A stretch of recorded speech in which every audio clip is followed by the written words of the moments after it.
The ink was still wet on Marcus Chen's suicide note when he heard the cleaning cart rattling down the hallway. It was 6:47 a.m., and in exactly 73 minutes, he would walk into that conference room and sign away everything he'd spent 30 years building, his company, his legacy, his reason for breathing.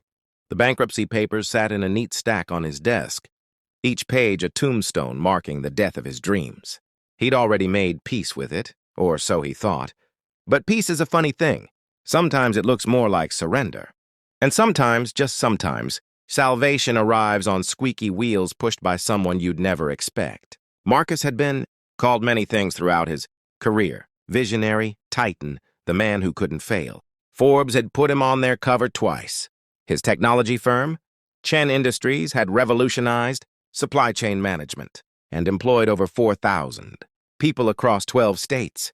He'd given keynote speeches about perseverance, written a best-selling book about success, and mentored dozens of entrepreneurs who now ran their own multi-million-dollar companies.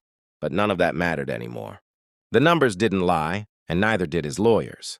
A combination of catastrophic market timing, a partner's embezzlement he'd been too trusting to catch, and a pandemic that had devastated his client base had brought him to his knees. The bankruptcy filing at 8 a.m. was just a formality. The real death had happened months ago in slow motion. As he watched everything crumble despite his desperate efforts to hold it together, he'd stopped going home 3 weeks ago. His penthouse apartment felt like a mausoleum, and besides, his ex-wife had gotten it in the divorce.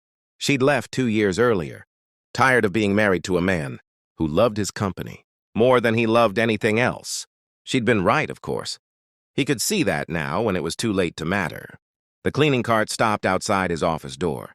Marcus hastily shoved the suicide note into his desk drawer. He wasn't ready to execute that plan yet, maybe never, but writing it had brought a strange sort of clarity. At least it would be his choice, his terms. Not the market's, not his creditors, his... "Mr. Chen?" A gentle knock accompanied the accented voice. "Okay, I come in?" "Not now, Rosa!" he called out, his voice hoarse from disuse. He couldn't remember the last time he'd eaten or slept more than an hour at a stretch. The door opened anyway. Rosa Delgado had been cleaning the executive floor for 11 years, and she'd apparently decided that Marcus's permission was optional. She was in her early 60s, a tiny woman with silver-streaked hair pulled back in a neat bun and eyes that seemed to see more than people gave her credit for. "You here all night again?" she said, shaking her head as she rolled her cart inside. "This not healthy, Mr. Chen." "It doesn't matter," Marcus said flatly, turning back to his computer screen, where his email inbox overflowed with messages he couldn't bear to read. Apologies from employees who knew what was coming, angry notes from investors, goodbye messages from vendors who'd worked with him for decades. Rosa moved around the office with practiced efficiency, emptying his trash can, dusting surfaces that were already clean. But Marcus could feel her eyes on him, assessing. She'd always been like that, present in a way that made her impossible to ignore despite her quiet demeanor. "You signed papers today?" she asked softly, gesturing toward the stack on his desk. Marcus looked up surprised. "How did you know about that?" Rosa shrugged. "I clean offices. I see things. I hear things. People forget cleaning lady is there, so they talk like I'm invisible." She paused, wiping down his bookshelf. "But I'm not invisible, Mr. Chen. I see you. And I see those papers have been sitting there for 3 days, and you look at them like they're going to bite you." Despite everything, Marcus felt a ghost of a smile. "They might as well. They're bankruptcy papers. At 8 a.m. I sign them and everything ends." "Everything?" Rosa turned to face him fully, her hands on her hips. "You still breathing?" "That's not everything ended." "You don't understand." "I understand plenty."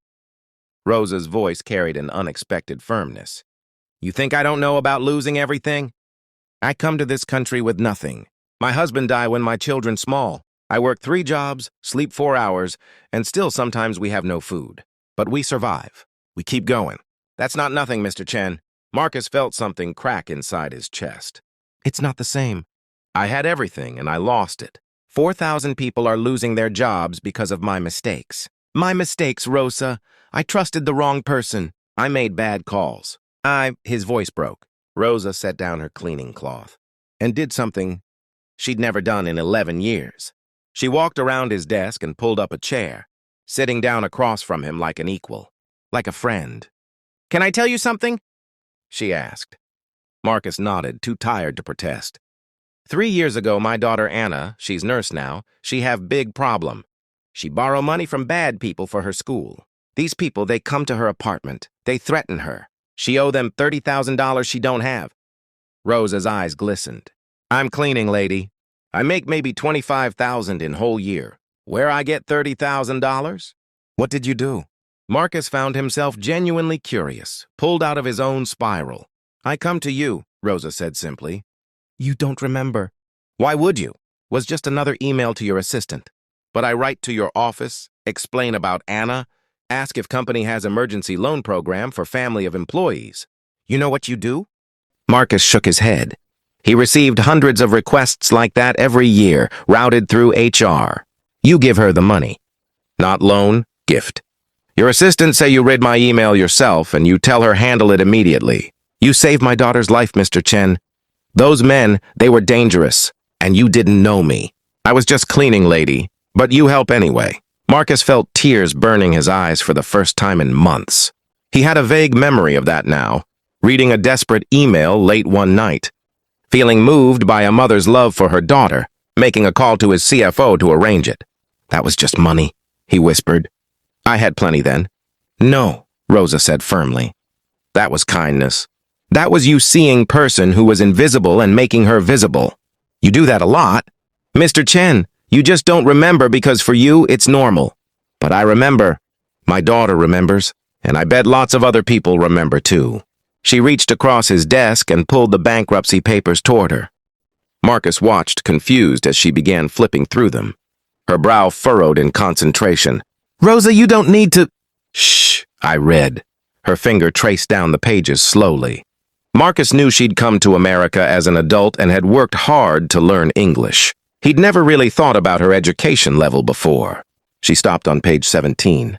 Read it again, then a third time. Mr. Chen, she said carefully. What this number here? Marcus leaned over to look. That's the total debt obligation. $47 million. It's what I owe creditors, vendors, employees, everyone. And this number here? She pointed to another figure on the same page. That's the liquidation value of all company assets. $39 million. We're $8 million short, which means... But this number wrong, Rosa interrupted. Marcus froze. What? This building. Where we are now, it say here building worth $12 million. But that wrong. I know because I hear you and Realtor talking 6 months ago. You almost sell building? Man offer you $21 million. But you say no because you think business turn around. I remember because I think, Rosa, that's more money than you see in 10 lifetimes. Marcus grabbed the papers, his hands suddenly shaking. He found the asset schedule, traced the line Rosa had pointed to. She was right.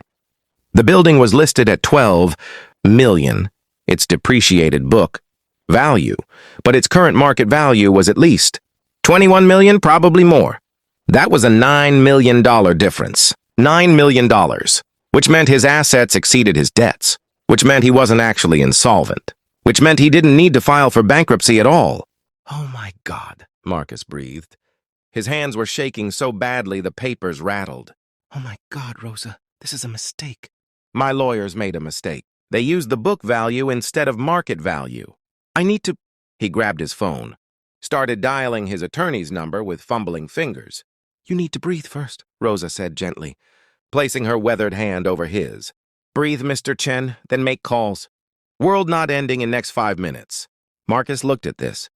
Woman, this cleaning lady who made in a year what he used to spend on business dinners, and saw her clearly for the first time. Really saw her, the intelligence in her eyes, the strength in her bearing, the profound humanity in her, gesture of simply staying when he needed.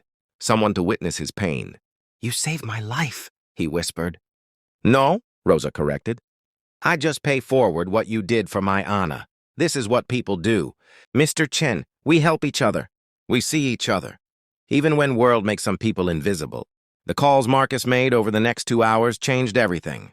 His lawyers were mortified. A junior associate had prepared the asset schedule and had made exactly the error Rosa identified. By noon, the bankruptcy filing was canceled.